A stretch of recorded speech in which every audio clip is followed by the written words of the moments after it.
Welcome students of class 9। আমরা তাপ অধ্যায়ের সেকেন্ড পার্ট এখন আলোচনা করব। আমাদের চারিদিকে কি আছে? বায়ুমণ্ডল।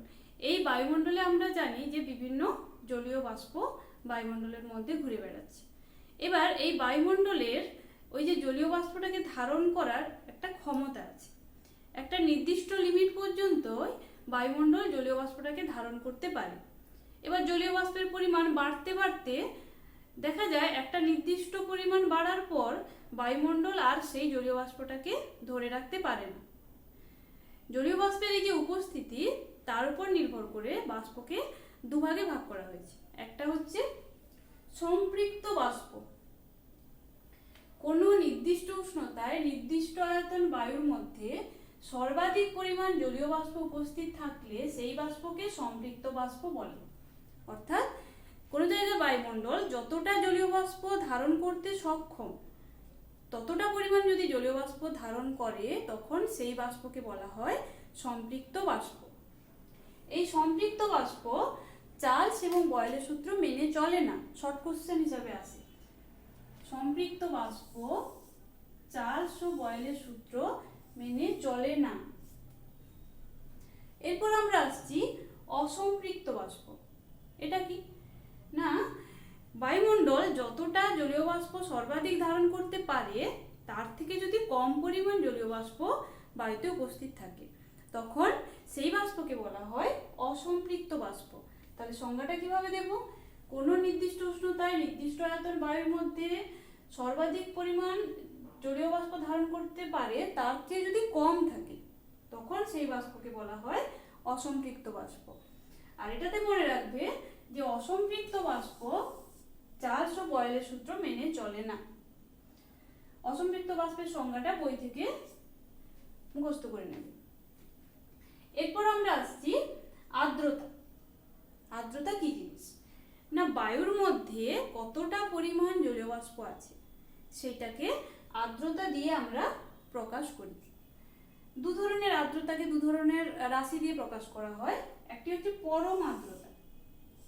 সেটা কি না, প্রতি ঘনমিটার বায়ুতে উপস্থিত জলীয় বাষ্পের পরিমাণ, অর্থাৎ 1 ঘনমিটার আয়তনের বায়ুতে কতটা জলীয় বাষ্প আছে সেটাই হচ্ছে তার পরম আর্দ্রতা।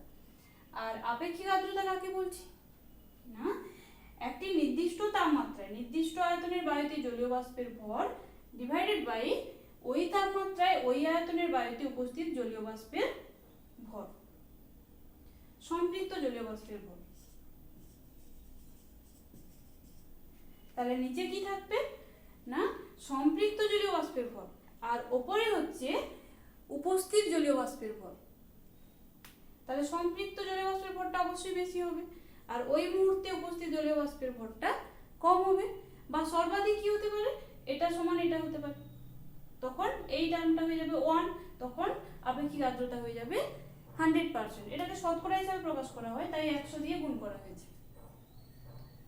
এবার 50 থেকে 60% যদি আপেক্ষিক আর্দ্রতা হয় এইটা পর্যন্ত আমরা সহ্য করতে পারি, অর্থাৎ আরামদায়ক পরিবেশ। তখন 50 থেকে 60 যদি বেশি হয় আমাদের অস্বস্তি অনুভূত হয়, অর্থাৎ জলীয় বাষ্পের পরিমাণ বায়ুতে বাড়তে থাকছে।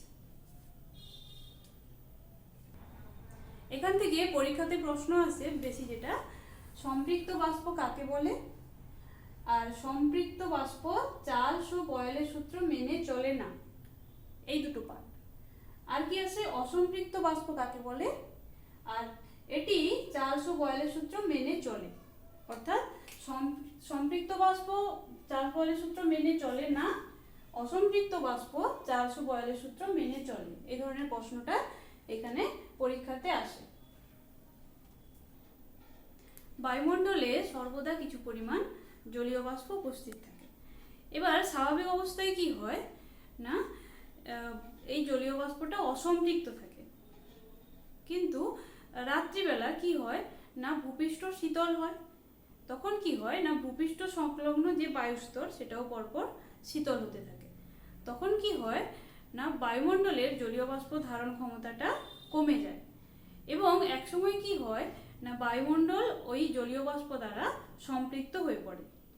সেই উষ্ণতাটাকেই আমরা বলি শিশিরাঙ্ক। অর্থাৎ সংজ্ঞা হিসাবে যদি আমরা বলতে চাই, যে উষ্ণতায় কোনো নির্দিষ্ট পরিমাণ বায়ু তাতে উপস্থিত জলীয় বাষ্প দ্বারা সম্পৃক্ত হয় সেই উষ্ণতাকে বলা হয় শিশিরাঙ্ক।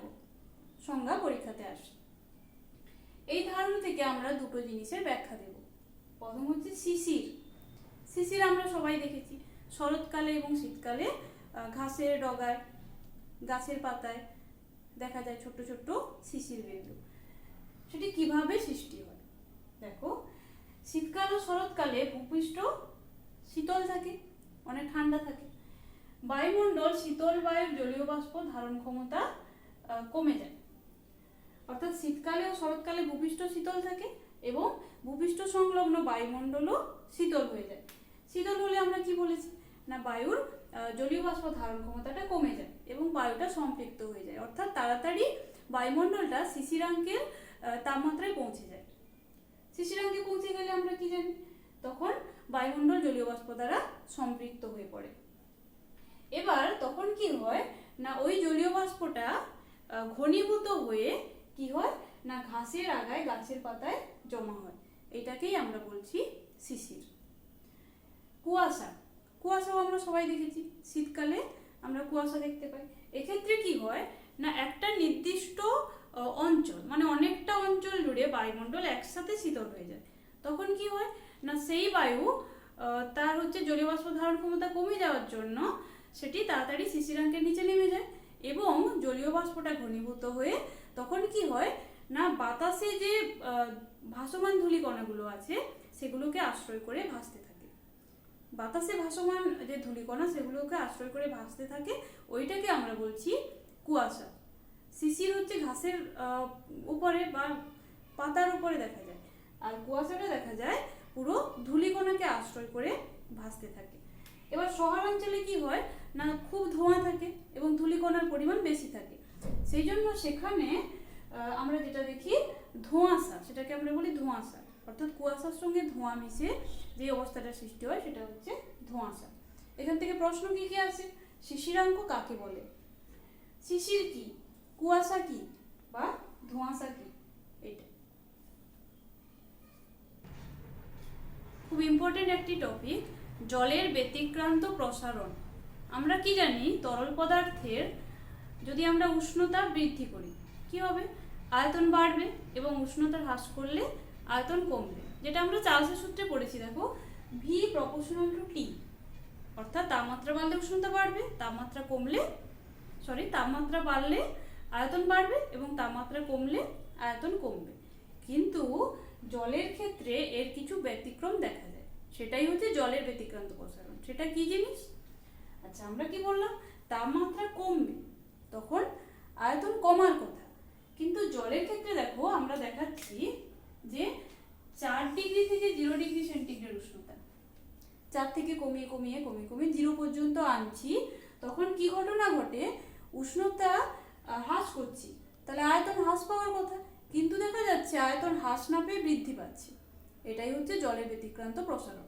সেটা আমরা লেখচিত্রের সাহায্যে দেখাচ্ছি। দেখো, এক্স বরাবর প্লট করলাম আমরা উষ্ণতা, ডিগ্রি সেন্টিগ্রেডে প্লট করছি, আর ওয়াই বরাবর প্লট করলাম আয়তন, সিসিতে, অর্থাৎ ঘন সেন্টিমিটার, কিউবিক সেন্টিমিটার, সিসিতে আমরা প্লট করছি ওয়াই অক্ষ বরাবর আয়তন।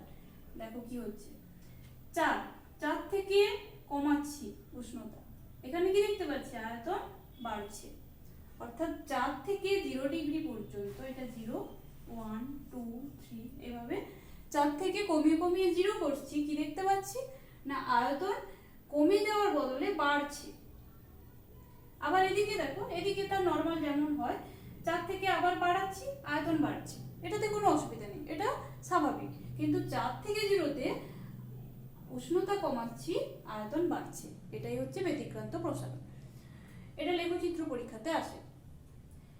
এবার ঘনত্বের সাথে যদি আমরা একইভাবে লেখচিত্র অঙ্কন করি, দেখো আয়তন এবং ঘনত্ব ব্যস্তানুপাতিক, তাহলে এখানে কি হবে না, 4 থেকে 0 পর্যন্ত, এটা 4 ডিগ্রি, এইদিকে 0, এখানে উষ্ণতা প্লট করেছি, এই বরাবর ঘনত্ব প্লট করেছি, ঘনত্বের একক গ্রাম পার ঘন সেমি, আর উষ্ণতা প্লট করেছি ডিগ্রি সেন্টিগ্রেডে।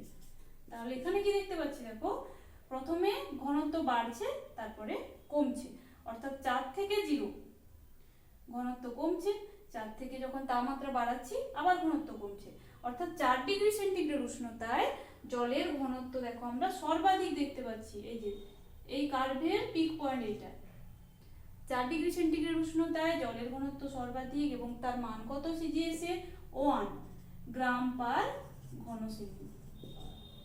এটা হলো জলের উষ্ণতা ঘনত্ব লেখচিত্র। আর উষ্ণতা আয়তন উষ্ণতা লেখচিত্র এটা।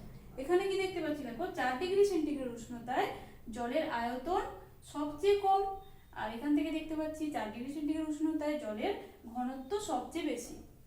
এবার প্রশ্ন কি আছে না, এখানে জলের ব্যতিক্রান্ত প্রসারণ বলতে কি বোঝো সেটা লিখবে এবং যে কোনো একটা লেখচিত্র দেবে। আবার যদি পার্টিকুলার বলে দেয় যে আয়তন উষ্ণতা লেখ অঙ্কন করো, তখন এটা আঁকবে, আর যদি ঘনত্ব উষ্ণতা লেখ বলে তখন এই চিত্রটা অঙ্কন করতে হবে। এই জলের ব্যতিক্রান্ত প্রসারণের কিছু সুবিধা আছে। কি সেটা না, শীতপ্রধান দেশে আমরা কি জানি উষ্ণতা অনেক কম থাকে, তাহলে যে হ্রদ বা জলাশয়গুলো আছে সেগুলোতে যে জলজ প্রাণীরা থাকে তাদের বেঁচে থাকা খুব কষ্টকর হয়ে পড়তো। কিন্তু এই ঘটনার জন্য কি হয় না, সেখানেও জলজ প্রাণীরা বেঁচে থাকতে পারে। কি হয় সেটা আমরা এবার আলোচনা করছি। দেখো এই লেখচিত্রটা থেকে প্রথমে দেখাচ্ছি, উষ্ণতা কমছে, দেখো কি হচ্ছে, ঘনত্ব বাড়ছে এই 4 ডিগ্রি পর্যন্ত। 4 ডিগ্রি পর্যন্ত উষ্ণতা আমি কমাচ্ছি, কি দেখতে পাচ্ছি, ঘনত্ব বাড়ছে। এর মানে কি, এই জলাশয়টা ধরো, জলাশয়ের উষ্ণতা ধীরে ধীরে হ্রাস পাচ্ছে। যেহেতু বাইরের উষ্ণতা অনেক কম, তাহলে জলাশয়ের উষ্ণতা ধীরে ধীরে হ্রাস পেতে থাকছে। উষ্ণতা ধীরে ধীরে হ্রাস পেলে ঘনত্ব বাড়ছে। ঘনত্ব বাড়ার ফলে কি হচ্ছে, ধরো এই জায়গায় যে জলটা ছিল তার ঘনত্ব বেড়ে গেছে। ঘনত্ব বেড়ে যাওয়া মানে কি, সেটা ভারী হয়ে গেছে, তখন ওই জলটা আস্তে আস্তে নিচের দিকে নেমে এলো, যেহেতু সেটা ভারী হয়েছে। একইভাবে পরপর উষ্ণতা কমতে কমতে কমতে কমতে পুরো জলাশয়ের উষ্ণতাটা 4 ডিগ্রি সেন্টিগ্রেড হয়ে গেল, পুরোটাই হয়ে গেল আমাদের 4 ডিগ্রি সেন্টিগ্রেড। এটা এরপরে বাইরের উষ্ণতা যদি আরো কমে তখন কি হবে, দেখো এই উপরের স্তরে যেটা আছে 4 ডিগ্রি সেন্টিগ্রেড, এ প্রথমে ঠান্ডা হবে, তখনই ঘটনাটা ঘটবে 4 ডিগ্রি থেকে এটা ঠান্ডা হতে থাকবে। কি ঘটনা ঘটবে, দেখো ঘনত্ব কমছে। ঘনত্ব কমার অর্থ কি না, সেটা হালকা হয়ে গেছে। তাহলে এরপরে উষ্ণতা বাড়ার সঙ্গে সঙ্গে এই জলটা আর নিচে যাবে না। এর আগে পুরোটা 4 ছিল, এগুলো পুরোটাই 4 ডিগ্রি সেন্টিগ্রেড। এরপরে কি হবে, এটা যখন 4 ডিগ্রি থেকে আরো কমে যাচ্ছে, এ জল কিন্তু হালকা হয়ে গেল, তখন এ আর নিচে নামবে না। এ কি হবে, এ হালকা হয়ে 3 ডিগ্রি হলো, কিন্তু নিচে নামবে না, এখানেই থাকবে। আরো ঠান্ডা হলো, কারণ বাইরে অনেক ঠান্ডা, আরো ঠান্ডা হলো, 2 ডিগ্রি হলো, নিচে নামবে না, ওখানেই থাকবে। এই করতে করতে কি হবে, এ এক সময় 0 ডিগ্রি সেন্টিগ্রেড হয়ে গেল। তাহলে উপরের এই অংশের তাপমাত্রা কমতে কমতে কত হলো, 0 ডিগ্রি। তখন কি ঘটনা ঘটবে, এটি বরফ হয়ে গেল, বরফ। দেখো নিচ কিন্তু 4 ডিগ্রি আছে, উপর বরফ হয়ে গেছে, বাইরের উষ্ণতা আরো কমছে, এই বরফের স্তর আস্তে আস্তে বাড়ছে, পরপর এইভাবে বাড়ছে, এটা বরফ হয়ে গেল পুরোটা। আমরা কি জানি, বরফ তাপের কুপরিবাহী, সেই জন্য কিছুক্ষণ পর দেখা যাবে যে এই পুরো বরফের স্তর ভেদ করে ভিতরের তাপ আর বাইরে যেতে পারবে না, অর্থাৎ ভেতরের উষ্ণতা আমার 4 ডিগ্রি সেন্টিগ্রেড থেকে যাবে। আরো খুব ঠান্ডা পড়লো, এগুলো একটু একটু কমতে পারে, ধরো এটা 1 ডিগ্রি হলো, এটা 2, এটা 3, এভাবে হবে, কিন্তু নিচের দিকের তাপমাত্রা 4 ডিগ্রিতেই থেকে যাবে, কারণ পরপর এই বরফের স্তর তো আরো চওড়া হতে থাকবে। তখন এটা একেবারেই তাপ পরিবহন বন্ধ করে দেবে, যেহেতু বরফ তাপের কুপরিবাহী। তাহলে আমরা কি পেলাম আলটিমেট, নিচের দিকের তাপমাত্রা 4 ডিগ্রি সেন্টিগ্রেড। তাহলে 4 ডিগ্রি সেন্টিগ্রেডে কি হবে, জলজ প্রাণীরা দিব্যি বেঁচে থাকতে পারবে। কিন্তু পুরোটা বরফ হয়ে গেলে কি হতো, তারা বেঁচে থাকতে পারতো না। তাহলে এটা আমরা কেন পাচ্ছি? শুধুমাত্র এই কারণে যে 4 ডিগ্রি থেকে যখন উষ্ণতাটা কমছে তখন ঘনত্ব না বেড়ে ঘনত্ব কমছে। সেই জন্য কি হচ্ছে না, ওই জলটা এখানেই থেকে যাচ্ছে, ও জল আর নামছে না, এই জন্য নিচে 4 ডিগ্রি আছে। এটা হলো জলের ব্যতিক্রান্ত প্রসারণের সুবিধা, বা জলজ প্রাণীরা কিভাবে শীত প্রধান দেশে বেঁচে থাকে তার আলোচনা।